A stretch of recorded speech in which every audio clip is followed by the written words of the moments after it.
Friends, this is lucky from Maxbhi.com। Friends, क्या आपके Lenovo A7-30 की टच स्क्रीन डैमेज हो गई है? Worried of high repair cost of your tablet?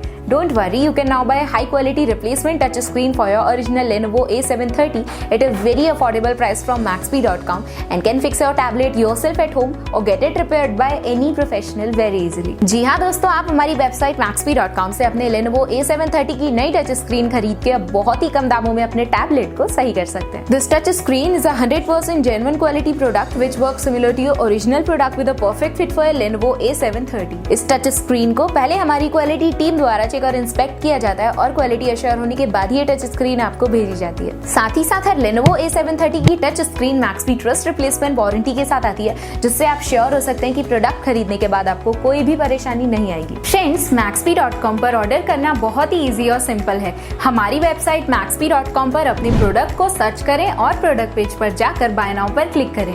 अपना नाम, मोबाइल, एड्रेस फिल करें और ऑर्डर पर क्लिक करें। ऑर्डर क्लिक करने के बाद आप हमारे सुपर सिक्योर पेमेंट पेज पर आ जाएंगे, जहां आप ऑलमोस्ट हर तरह से पेमेंट कर सकते हैं, जैसे कि यूपीआई, नेट बैंकिंग, क्रेडिट और debit cards, wallets etcetera. Once your payment is done and your order is processed, it will be safely packed and dispatched within 1 or 2 days। और हाँ गाइज, शिपिंग बिल्कुल free है, so you just have to pay for the product and nothing else. आपके order की सारी updates और tracking details regularly आपको आपके ईमेल और फोन पर भेजी जाएगी, जिससे आप अपने ऑर्डर का स्टेटस जान सकते हैं। Maxbhi.com पिछले 6 सालों में अपने हजारों हैप्पी कस्टमर्स को फोन पार्ट्स डिलीवर कर चुका है और ये गिनती डेली बढ़ रही है। सो वेट मत करिए, अभी ऑर्डर करें और चल रहे special cashback and heavy discounts का फायदा उठा के अपने फोन में लगवाएं बेहतर क्वालिटी पार्ट्स, वो भी कम दामों में।